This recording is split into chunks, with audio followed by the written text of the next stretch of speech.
Hi guys, Ronnie here. Today I want to show you my new off-road, cross-country, mountain bike and cyclocross shoes.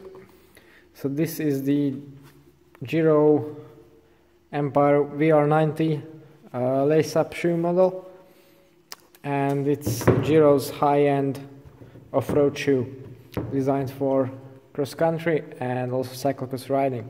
So what are you getting in the box? So the box itself, quite straightforward cardboard piece, nothing too fancy. And in there you got the shoes obviously, but you also get a nice little carrying pouch, the same as goes with the Empire SLX road shoes that I already have. Some arch support tuning bits. I have not tried these yet because the shoes feel very supportive out of the box, but I might experience with them in the future. You also get a second pair of laces. Well, they come with these green ones installed, but I switched them to the black ones because the green color doesn't really suit my bike. So that's a bit of an evil, but they don't have it in a completely color neutral version. But never mind, I think it looks quite cool in this black stealthy edition. You also get a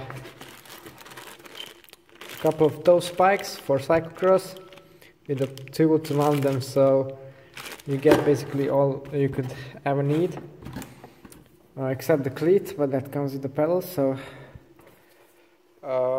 quite good kit right there. And then back to the shoe itself. So the upper is quite similar to the road version, although it seems a bit more tough. I think it's a bit more scuff resistant. It's same style of microfiber material, but it appears to be thicker and more robust. The perforations are still there though, and the whole outer is quite shiny and slippery, so that I think should make the mud quite hard to stick on, so that's definitely a good thing with off-road shoes. The closure system, standard laces, so it's my favorite. All my cycling shoes are lace up and I love them. The sole is a super stiff and very light Easton EC90 unidirectional carbon sole. Here go the toe spikes in case you need them, and the whole outer is basically covered in this very tacky Vibram rubber sole, which goes up against the heel as well, and then on the front of the foot, so that should give good protection against toe rub and heel rub, rock strikes and so on, so it should be quite durable. And then one feature I really like, and most high-end shoes don't have this, is you have a piece of sticky rubber also on, basically on the underside, in the middle of your foot, where you might land the pedal in case you can't clip in, or you're just getting on your cyclocross bike and you're remounting. So that's definitely a very nice feature, and I have to say I've tried it and it works like a charm, because you're not sliding a stick on slippery carbon and you are not damaging it either, so really clever feature. Unfortunately none of these lugs are replaceable, but they look sturdy enough, so should last a long time.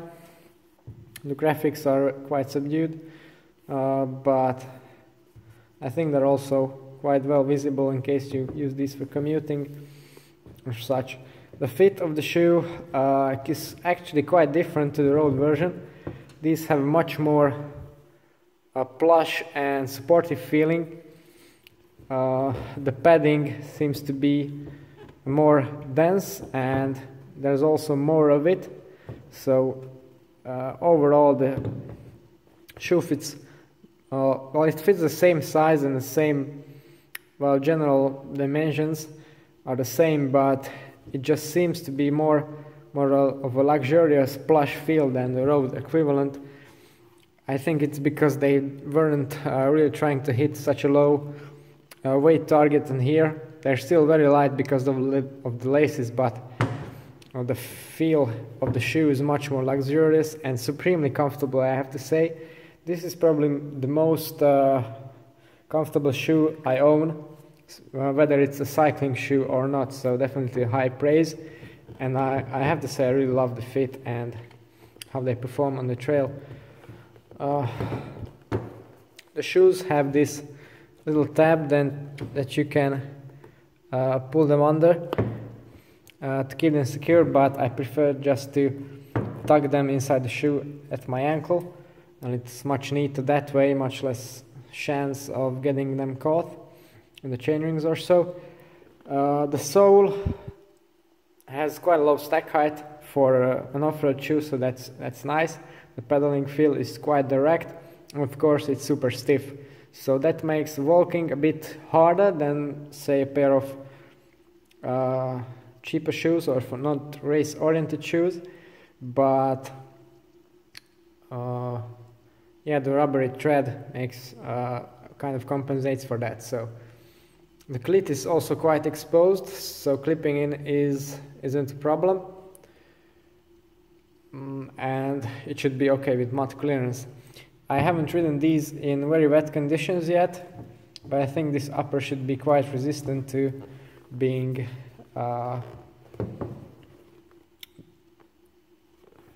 soaked through, or yeah, it's